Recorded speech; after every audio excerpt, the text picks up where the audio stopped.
Hello and welcome to the trash, and I am hyped. I am hyped because Tough as Nails Season 2 is only 2 days away. We are at the end of the preseason, and what better way to end off the preseason than to rank these players based on how likely they are to win. Now, doing research for this cast, I have found out that this is a great cast. I like this cast. I love everyone on this cast. This cast is amazing. So it's going to hurt to put anyone really low on the list. And that's why I was holding off on doing this video, is because I wanted to give everyone a fair shot to like watch all their interviews back and forth and do all that stuff. Well, I think I settled on a ranking that I'm satisfied with. So in last place, number 12, I have Sarah Burkett. In my opinion, I don't think Sarah Burkett's winning this thing. You're gonna hear me throw around the word adaptable a lot in this video. I don't think Sarah Burkett's very adaptable. I think she's very good at her job, but I don't think she's gonna be very adaptable to whatever Tough as Nails is going to throw at you, because Tough as Nails is unpredictable. It's going to throw you unpredictable situations, some things you've never done before. You got to be adaptable to win Tough as Nails, and I don't think Sarah Burkett's really that adaptable. Alright, and I'm going to continue this bottom tier of people who I don't think are very adaptable. So, number 11, for me, I'm going to butcher this name. IRAIDA MUJICA? I will know how to pronounce it once I hear it, I swear. But she doesn't seem like she's going to be very adaptable at all. She, once again, like Sarah, is good at her job. I don't think that translates into adaptability, though. But the thing that puts her this low on the list is that she seems really overconfident in her interviews. Like, really confident. So that kind of makes me bump her down a little bit and put her in at number 11. So, that said, IRAIDA MUJICA is at number 11. Alright, so at number 10, I have a guy who I can see making a decently deep run in the game, but he's not winning. And that is Angel Castillo.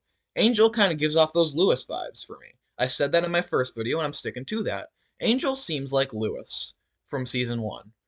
He seems like he'd do well in team challenges. I think that's where he's going to really shine, is in the team portion of the game. But in the individual portion, that's just him, I don't know how well he's going to do. In overtime, I could see him being an early boot if he gets sent into overtime early. But I think he could like skate by just enough to where he's not that early of a boot. I can see him as 6th place, 5th place maybe. I don't see him winning or getting to the end, though. I cap him off at about 5th place. Alright, moving on to my next person, who I don't see as very adaptable either, and that is CELI GARCIA, the nurse of the season. And really, all we've gotten from her is that she's a nurse, and nurses are tough, which nurses are tough, but I don't know if CELI GARCIA is going to win based on the fact that she is good at being a nurse. Now, she does seem to have a really calm, chill personality, and that's something that does put her above Angel, puts her above IRAIDA, puts her above Sarah. She does seem like she's going to be probably one of my favorites on the season,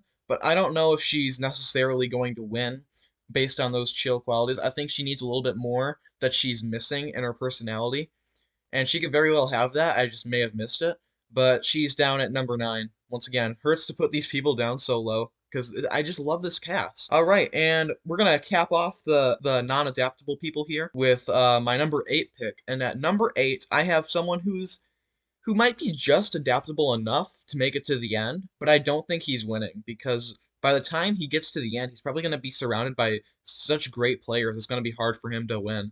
And at number 8, I have Eyebrows, or Michael Guerra. Eyebrows, he seems like he'd skate by. He seems like maybe Young. He seems like maybe when Young went into overtime all those times, maybe he'll be the guy that always goes into overtime and never goes home. And by the time he gets to the final 3, he's surrounded by people who are much better at the game. People who are much tougher, I want to say. Because the thing about Eyebrows is he doesn't have that hard of a job, and that's fine. You can be tough and not have that hard of a job, but I don't think he's really shown much of his own personality and what his determination is like to where he can win. I mean, he seems like a really great character. He seems like he's going to be a lot of fun to watch, especially in the team portion, trying to gel with all the other people. But in the individual portion, he just doesn't seem like the type who would win. He seems like he'd get very far, I don't think he'd win, but I would be shocked if he was the first boot. That is for sure. All right, so that kind of ends the tier of people who are not adaptable. I think those 5 people aren't very adaptable, but everyone else is very adaptable, which made the rest of this list very tough. This next guy is very adaptable. He's prepared and he's adaptable, but I don't know if he's ready to take on the challenges that Tough as Nails might throw him. Let's just get into it. It's Swifty Sanders. Swifty kind of reminds me of Lee from season 1. That's kind of what I'm getting, where Lee lost season 1 because he went up against Michelle, and Michelle seemed a little bit more prepared, seemed a little bit more like she was knowing what she was doing going into the season than Lee did. I think Lee he was adaptable and he was ready to take stuff on, but he wasn't prepared. I think Swifty is prepared, he's adaptable, but he's not ready to take stuff on like Lee is. I mean, he seems like, again, another great character like Eyebrows. I really hope him and Eyebrows are on the same team so they can have their interactions. But I just don't see Swifty as the type of person who would win the season, but he very well could. We're getting into that territory where it's like these people could very well win, but I don't think it's that likely compared to the other people on the cast. Now moving on to number 6 is someone you think would be very adaptable, and she does seem like she's very, very adaptable, judging on her living conditions, but she just doesn't seem like she's up to par with anyone else anyone else left I have so far. She doesn't seem like she's up to par with anyone else I have left so far, and that is Tara Alverson. So she lives on a boat in Alaska.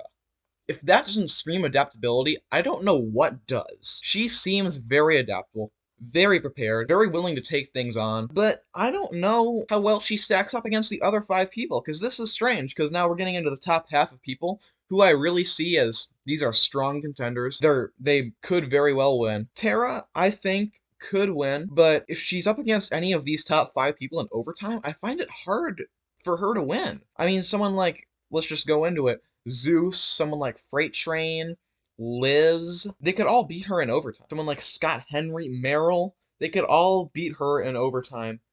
And that's kind of what's worrying me on Tara Alverson. Now we're into the top 5, where we have 5 people left on my rankings to go. And at number 5, I was actually kind of shocked this person is as low as she was, because I only have good things to say about her, and that is MERRYL TENGESDAL. She gives off Murph vibes. Murph from season 1, the winner of season 1. MERRYL TENGESDAL just kind of seems like the Murph type, and she's a ex-US Navy pilot. I think she definitely has what it takes, but to put her this low on the list, it kind of bums me out because I wanted her to get higher on the list, but I just couldn't justify it with everyone else who's higher on the list. So that is why I have MERRYL at number 5. Again, only good things to say about her, but that just shows you how great this cast. Moving on to number 4, we have the top 4 here, and from these 4 here on out, I think this could be the top 4 we're looking. If I had to guess, if I had to put my money on 4 people to win, I'd put my money on these 4 to win the whole thing. And at number 4, I put Scott Henry. Now, since my last video, I have looked up Scott Henry on TikTok. I follow him on TikTok, and he seems like he has the type of personality that really translates well into Tough as Nails. He has the attitude, the outlook on life that really just probably elevates him above the rest here. It's just that outlook on life he has compared to all the other people on this cast. It really makes me put him this high on the list because he's such a positive guy. He's such a positive thinker. He's determined. He is tough as nails. I think he could be the champion. Scott Henry on TikTok.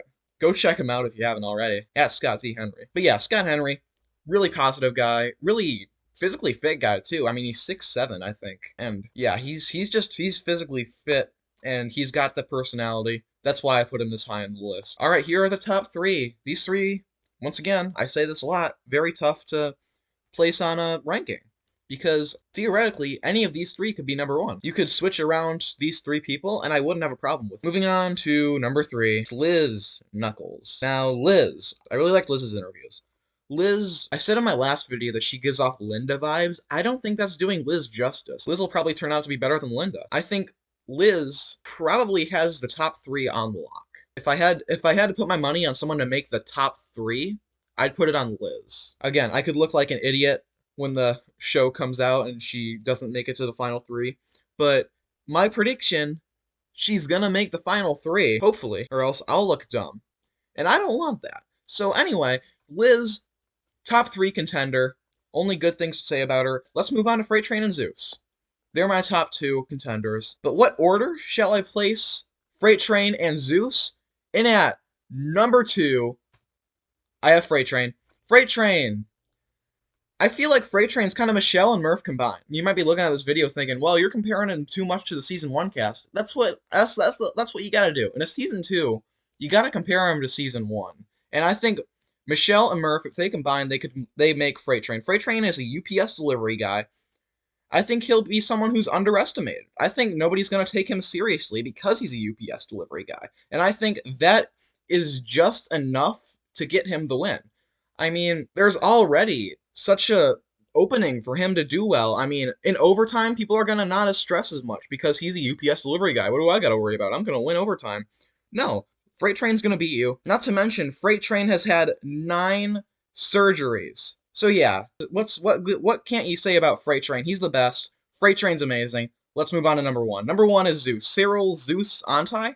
Yeah. He's from Hawaii and he's a lineman. And he is physically fit. I've said that about Freight Train, I've said that about Scott Henry, I've said that about a lot of people on this cast. I think I've said that about Liz Knuckles too. If not, then she is. But Zeus is physically fit, and if he does well in this season, I want to see him on the challenge. Mainly because I want to see Tough as Nails representation on the challenge. But put him on the challenge. Zeus is he looks like he'd have a lot good in him. And looking at the rest of this cast, if Zeus goes into overtime, I really don't know who he loses against. Zeus is probably the biggest lock to make it through any overtime he goes into.